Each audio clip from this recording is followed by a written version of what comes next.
The mornings in the Kalahari began with a silence broken only by the occasional call of a bird or the rustle of dry grass. Marta sat on the wooden porch of her small cabin, her hands wrapped around a metal cup of coffee, listening to the space where every sound carried meaning. After 6 months in the buffer zone of the reserve, she had learned to distinguish the distant cries of jackals, the manic laughter of hyenas, and the heavy steps of antelopes making their way toward the dry riverbed. Here she felt she was truly working with nature, not with formulas. Her laptop lay closed. On the railing rested her binoculars and camera, charged and ready for any encounter. Marta was 34. She had left the city after years in laboratories where wild animals existed only as graphs and reports. Here, among shrubs and sand, each day was a lesson in caution. Leave no waste. Avoid walking after dusk. Do not attract attention with scents. She respected the rules and kept her distance, both from animals and from her own emotions. That morning, a wave moved through the grass. Low, cautious, stretching toward the clearing before the cabin. Marta did not move, lowering her eyes to avoid direct provocation. From between the yellow stalks emerged a lioness. Thin, exhausted, her ribs visible through her short fur and her weathered face drawn, she stood at the line between light and shadow. At her paws huddled 3 small cubs, spotted, clumsy, but silent, as though they already understood that every careless move came at a price. Marta instinctively checked her distance and the escape routes. The camera lay nearby, but she did not reach for it. Movement could mean threat, stillness meant safety. The lioness raised her head. Their eyes met briefly, and Marta saw not fury in the golden eyes, but a spark of trust born from exhaustion. She knew she must not approach, but she could not turn away either. The textbooks described such a situation simply: do not interfere, do not feed, do not allow habituation to humans. Marta had once taught this very section to interns. But now before her stood not rules, but living beings. The lioness circled the clearing, stopping near a fallen log. One cub stumbled and let out a faint cry. Marta felt the sound pierce through her like a fine crack. Slowly she retreated inside and reached for her binoculars. Up close, she could see the lioness's ribs more clearly, the taut muscles of her legs straining with every step. Weakened, but unbroken. By noon the light was sharp, and the lions were gone. Only faint tracks in the sand and a few crushed grasshoppers marked their presence. At lunch, Marta opened her email and drafted a message to a colleague at the university. In the buffer zone, a thin lioness with 3 cubs has appeared. She keeps her distance, behaves cautiously. Is temporary supplemental feeding permissible in small portions while maintaining distance? She did not send it immediately. She read and reread it, removing any emotional words. Only facts and questions. In her storeroom, she had vacuum-sealed samples of meat, usually for luring animals to camera traps.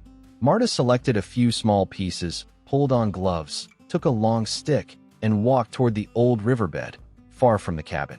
She placed the food under an acacia, arranging it so the wind carried the scent away from the house, and returned, marking the spot in her journal. No mention of rescue, only the neutral. Test point, 240 meters from porch. The first night, the food disappeared, but the camera revealed only a jackal. The second, a caracal sniffed and left. On the 5th morning, Marta saw what she had hoped for. The lioness approached from downwind, paused for a long time, then cautiously took the meat and vanished into the brush. The cubs were not visible. The mother had not brought them closer, which was a good sign. She maintained the caution that ensured survival. From then on, a rhythm formed.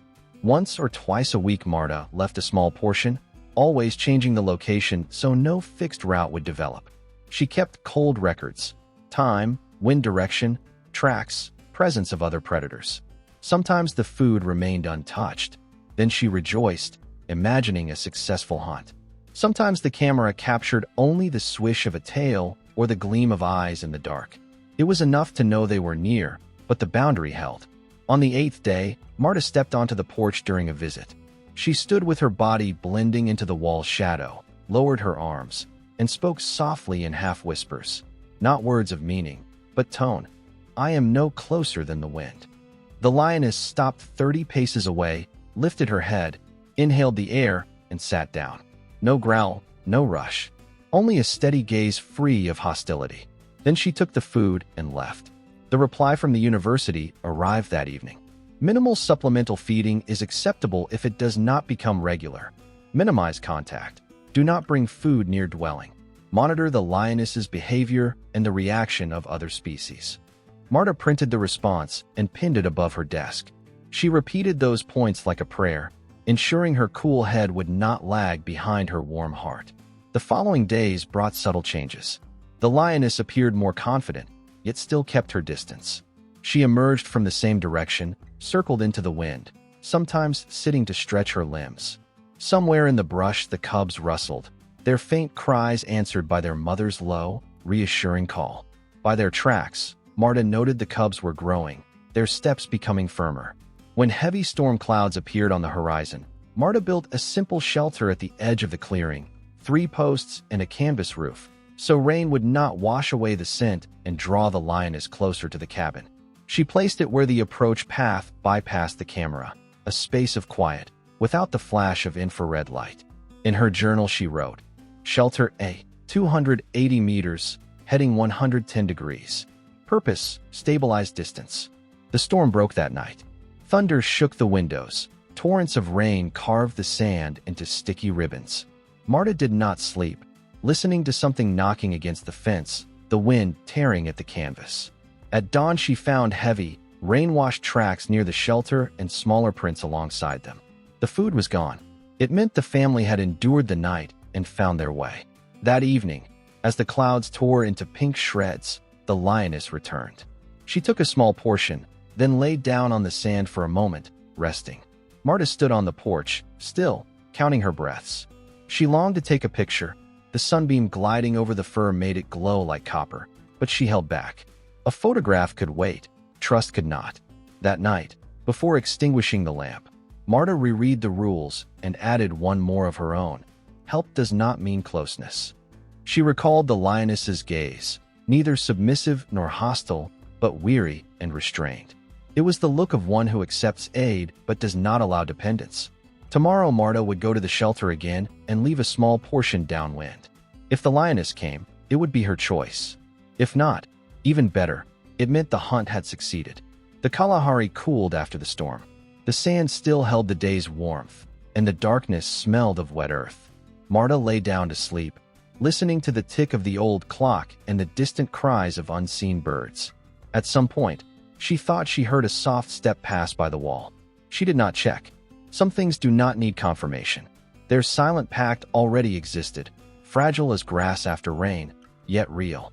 The boundary between her and the wild was as transparent as the post-storm air. One step too far, and it would all collapse. The summer heat pressed over the Kalahari until black clouds gathered.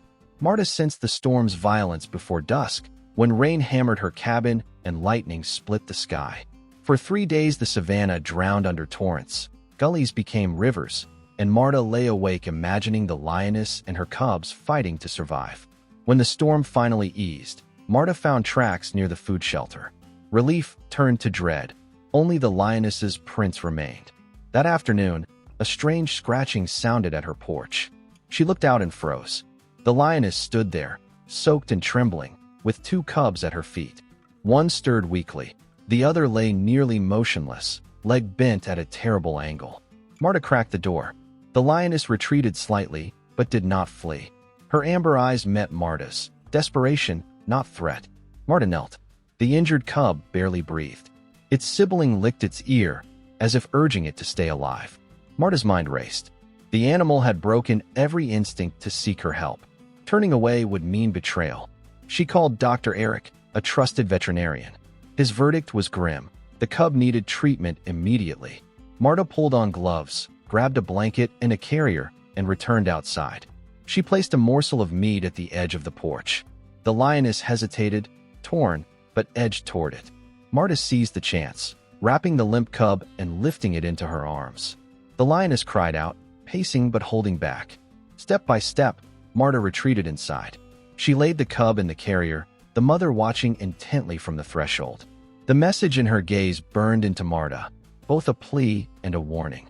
The road to the clinic was long and treacherous. Mud pulled at the tires as Marta drove into the night, the cub's shallow breaths rattling beside her. Through the windshield, the Lioness lingered in the headlights, then gave one final, haunting call before melting into the darkness.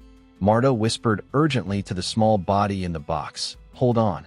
She knew she had crossed an irreversible line, but she also knew she had answered the only choice left. The veterinary center was a modest building on the outskirts of a small town, a place more accustomed to treating livestock and the occasional injured antelope than the fragile life of a lion cub. When Marta carried the carrier inside that night, mud still streaking her clothes, the staff exchanged looks of shock and urgency. Within moments, the cub was taken from her arms and rushed into a sterile room bright with harsh fluorescent light. Marta was left standing in the hallway, her boots dripping rainwater onto the tiles. The next 2 hours stretched endlessly. Marta paced the corridor, her hands trembling, while muffled voices and the clink of instruments came from behind the door. She replayed the journey in her mind, the way the Lioness had looked at her, the cry that had echoed through the storm. She felt as though she had been entrusted with something sacred, a promise she could not break. At last, Dr. Eric emerged, pulling off his gloves. His expression was grave, but not hopeless. "He's young, maybe 3 months," he said. "The leg fracture is severe, but operable. There's also dehydration and signs of malnutrition. He's weak, but he's a fighter." Marta let out a breath she hadn't realized she was holding.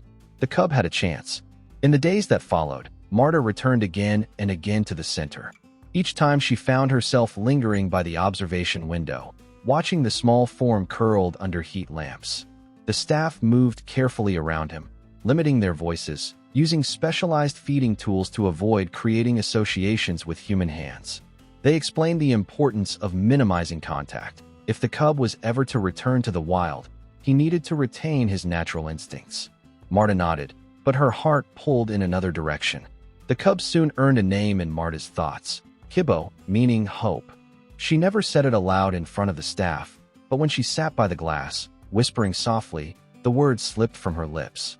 Kibbo began to stir more each day. His breaths grew stronger, and the cast on his leg became a badge of survival. Once, when he opened his eyes and fixed them on Marta, she felt something inside her shift.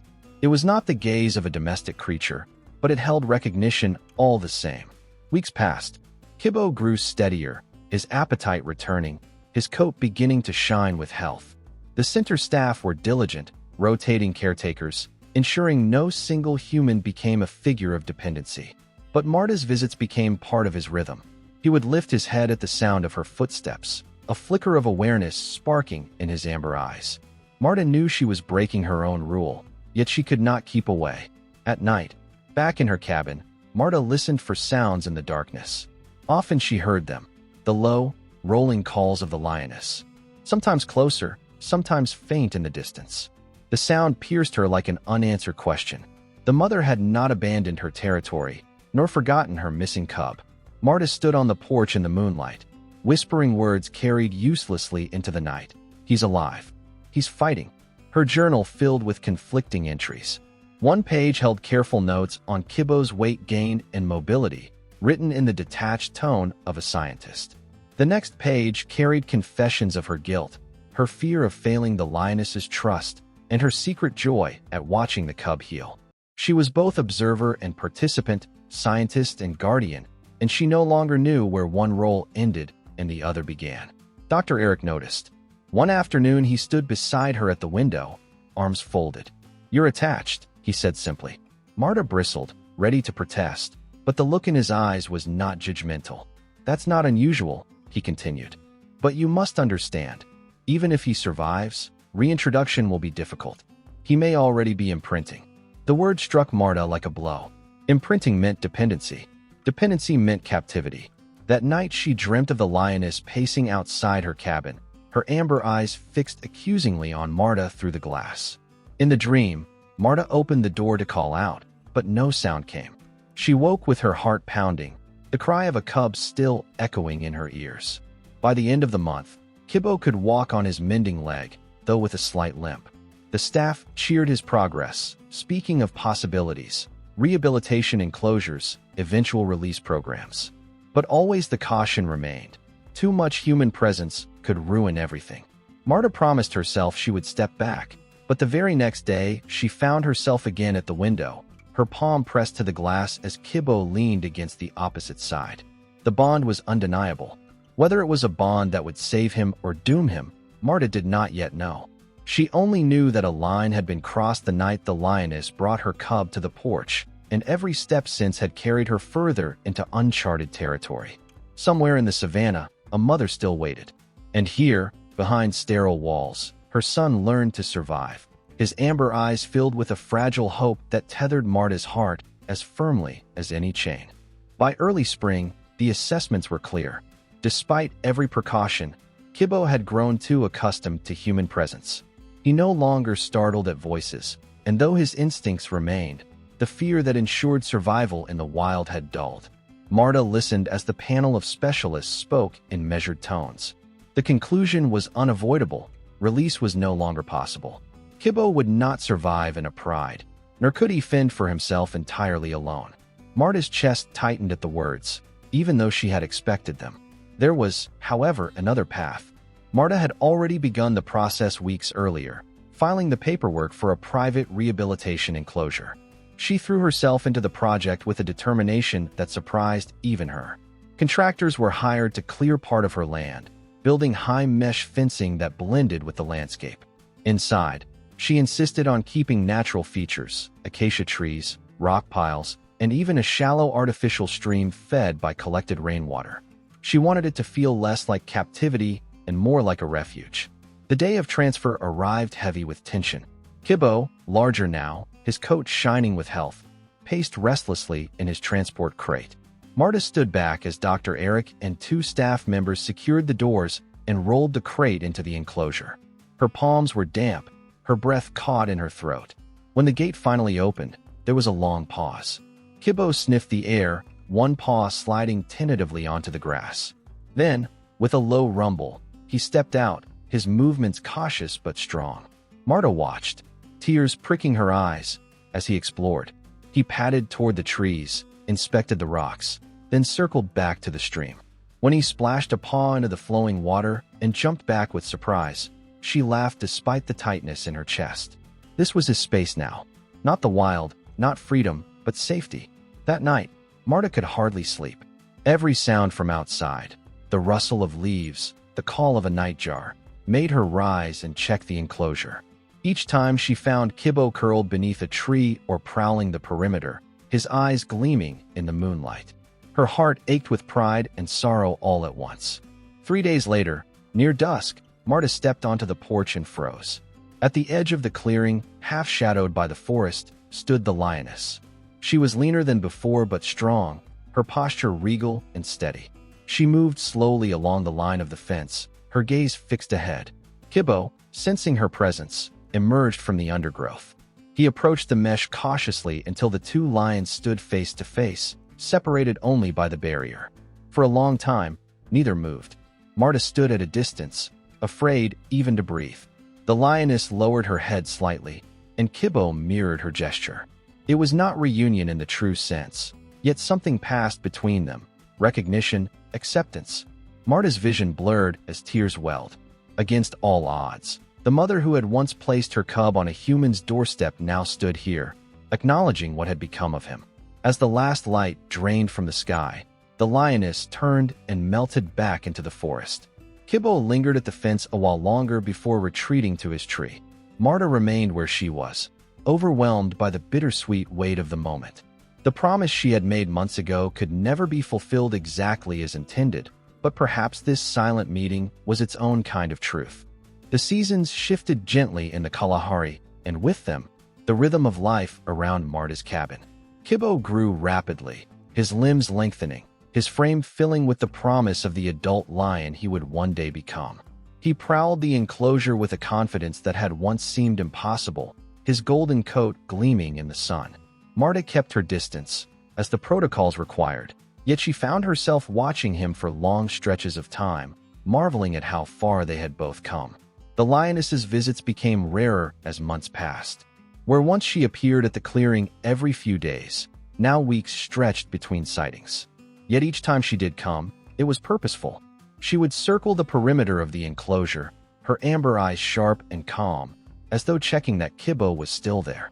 On 2 occasions, she brought others with her, tiny cubs who stumbled through the grass, their spotted coats shining in the fading light. Marta's breath caught at the sight. The lioness had a new family, and in her own way, she was introducing them to the son she had once entrusted to a human. Kibbo would press close to the mesh, his body low, tail twitching with curiosity.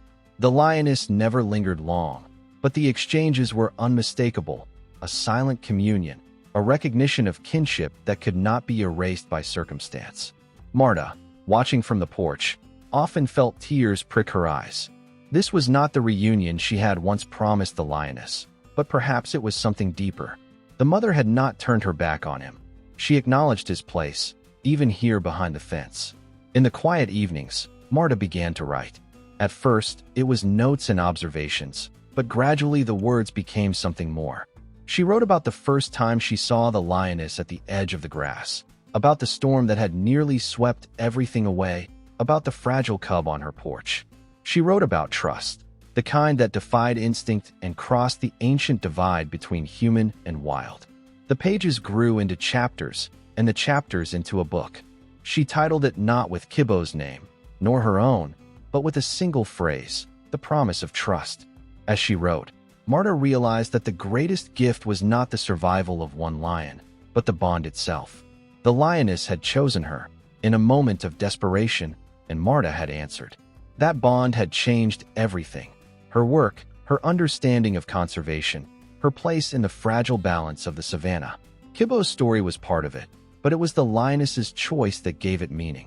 On certain dawns, when the air was cool and the sky glowed violet, Marta still glimpsed the golden figure of the lioness moving through the trees. Sometimes the shape of a cub bounded alongside her. These moments reminded Marta that the boundary between her world and theirs would always remain, but within it, there could be connection, respect, and hope. Her cabin became more than a home. It became a threshold, a place where compassion and wildness met. Visitors from the conservation community began to arrive, drawn by her story and her photographs. Marta welcomed them cautiously, always mindful of the privacy of the land and the dignity of the lions. She showed them the images she had captured, Kibbo's steady gaze, the lioness's watchful stance, the fleeting blur of cubs in the dusk, and spoke about what it meant to protect, not possess. As the months turned to years, Kibbo matured into a strong young male, his mane beginning to thicken. The lioness's visits dwindled further, as nature demanded her focus elsewhere, but even when she did not appear, Marta sometimes found her tracks near the edge of the forest. It was enough. A reminder that the bond endured, subtle but unbroken. Marta's book was published with acclaim, spreading her message far beyond the Kalahari. Yet for her, the truest reward remained those quiet evenings on the porch, watching the shifting shadows and knowing that somewhere in the darkness, the lioness still roamed free.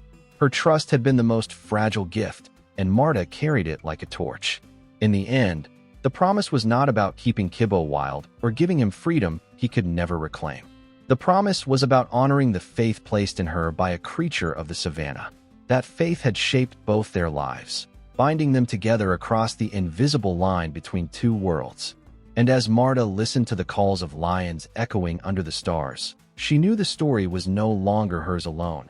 It belonged to the wild, and to the enduring bond that had begun with a silent plea on a storm-washed night.